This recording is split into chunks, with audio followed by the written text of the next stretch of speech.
আমি মরে কি ভগবান হই? ইয়েস, তুমি মরে ভগবান হও, বা আমি মরে ভগবান হই। কিভাবে? এই কথাটাকে কিভাবে বলা যেতে পারে? এই কথাটাকে মেলানো যায় কিভাবে? কে বলবা? কথাটা হচ্ছে, তাহলে কি আমি মরে ভগবান হই? কথাটা কিন্তু ঠিক।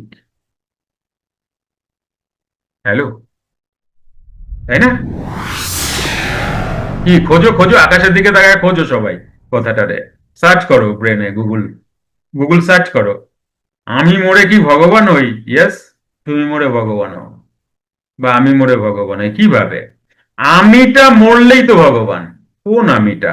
এই যে আমি, চঞ্চল আমি, এই আমিটা মরবে কিভাবে? সাধনায়।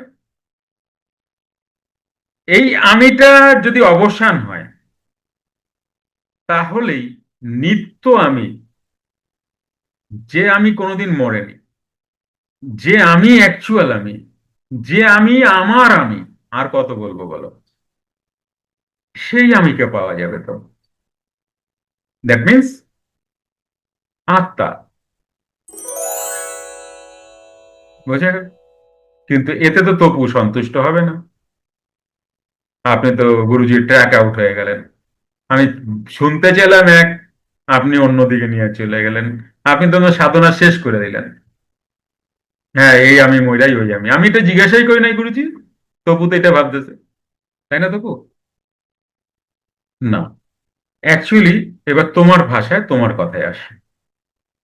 আমি মরে আবার আমি হয়ে জন্ম নিই। আমি মরে আবার আমি হয়ে জন্ম নিই। কেমন? এই বারবার আমি মরে আমি হয়ে জন্ম নিতে নিতে নিতে নিতে একদিন এই আমিকে ছেড়ে দিয়ে অন্য আমিতে যখনই বিরাজ করব, তখনই আমার এই আমির মৃত্যু হবে। এই আমির মৃত্যু হলে এটা কম্পালসারি নয় যে দেহটারও মৃত্যু হবে।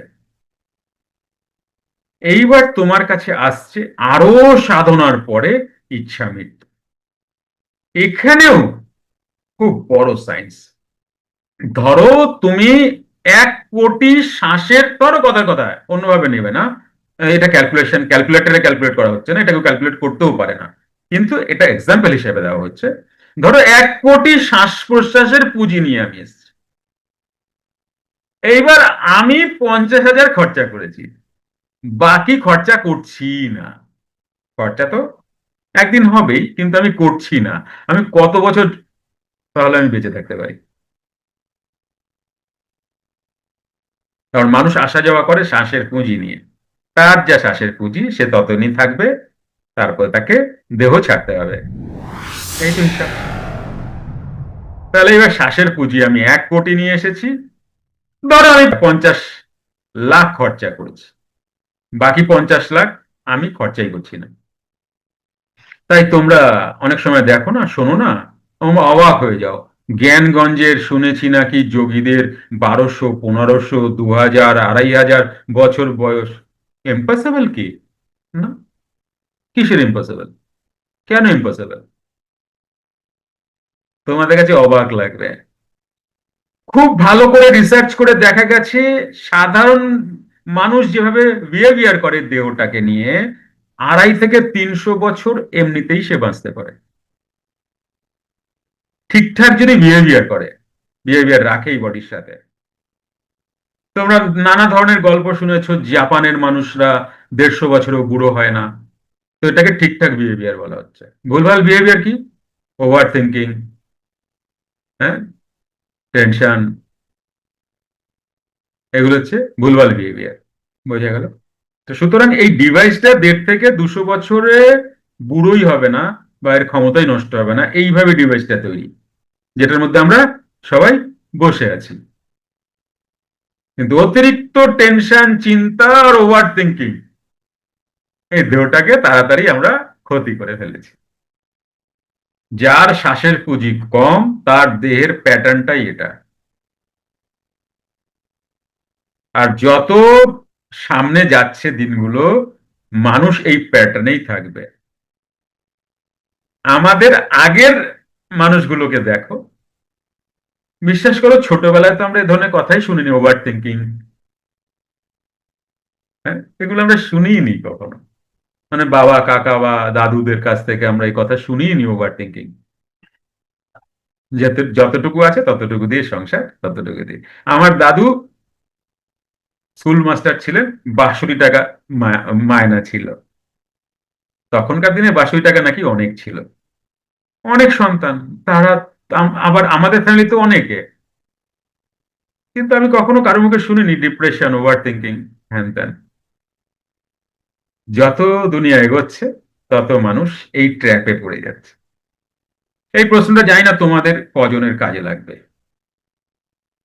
তবে এই প্রশ্নটা সমীরের কাজে লাগবে। কারণ কি, তোমরা এখানে ম্যাক্সিমাম তো কৃষ্ণ ভক্ত নও, মানে বৈষ্ণব কৃষ্ণ ভক্ত আর কি। তোমরা হতে খুব বেশি হলে নারায়ণ ভক্ত হতে পারো, ওইভাবে ফোটা তিলক করে বৈষ্ণব বা কৃষ্ণ ভক্ত তোমরা তো নও, তাই না? তোমাদের ঘরে নারায়ণ থাকতে পারে। তো সমীর এখানে লিখেছে কথাটা হচ্ছে আত্মচেতনা।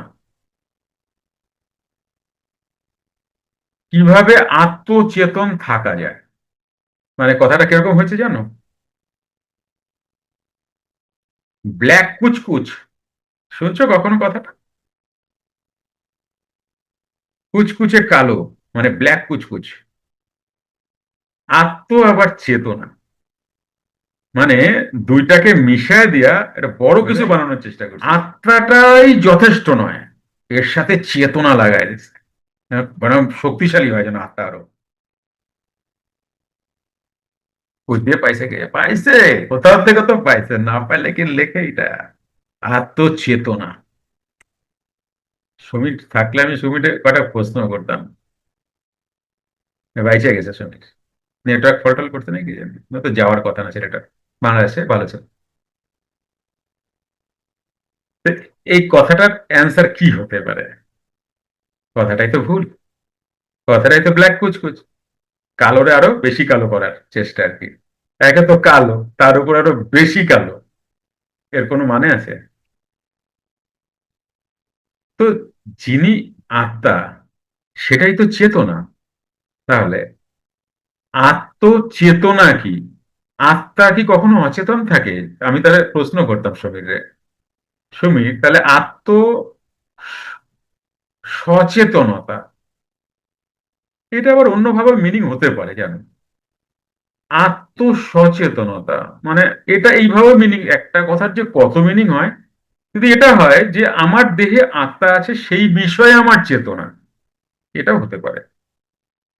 বা আত্মসচেতন থাকা যায়, হ্যাঁ, কেন থাকা যাবে না? সমীর নাই, কথাগুলো বলতে আমার ইচ্ছা করতেছে না, কারণ তোমাদের কাজে লাগবে না। আর আমার লিখছে কীর্তন কি, জানে আমি বৈষ্ণব ঘরানা থেকে আসছি, তাই আমাকে বৈষ্ণবীয় কিছু প্রশ্ন করছে। কীর্তন কি? আমাদের বর্তমান কীর্তনিয়াগণ পৌরাণিক কিছু গল্প কাহিনী আর বহু রঙের কি ধামাইল পরিবেশন করে, ধামাইল কথাটার সাথে আমি পরিচিত না, পরিবেশন করেই আজকের বেস্ট কীর্তনীর ডিমান্ড 50 থেকে 70 হাজারও অধিক, মানে টাকা হবে এটা। আচ্ছা, যদি কীর্তন করতে আসেন, তাহলে তাহলে 50 থেকে 70 হাজার টাকা ওরা নেন বোধ হয়, এরকম কিছু একটা হবে। মানে 7 দিন করবেন বা 10 দিন করবেন। তো যথার্থ কীর্তন সম্পর্কে একটু আলোচনা রাখবেন। একদমই তাই, সমীর থাকলে বলতাম, কারণ ও কৃষ্ণ ভক্ত, তো যথার্থ কীর্তনও কি সেটাও জানা যেত, এবং কীর্তন কি। যুক্ত ক্রিয়াযোগ, সুষুম্না অন্তর্মুখী প্রাণায়াম, সম্ভাবী মহামুদ্রা, কপালভাতি শিখতে চাইছেন? প্রতি সপ্তাহে মঙ্গল, বুধ ও বৃহস্পতিবার রাত 8টা থেকে 9টা অবধি জুম অনলাইনে নিজের বাড়ি বসেই শিখতে পারবেন। যোগাযোগ জ্ঞানী গুরু কমিউনিটি, ফোন নাম্বার 9903680146।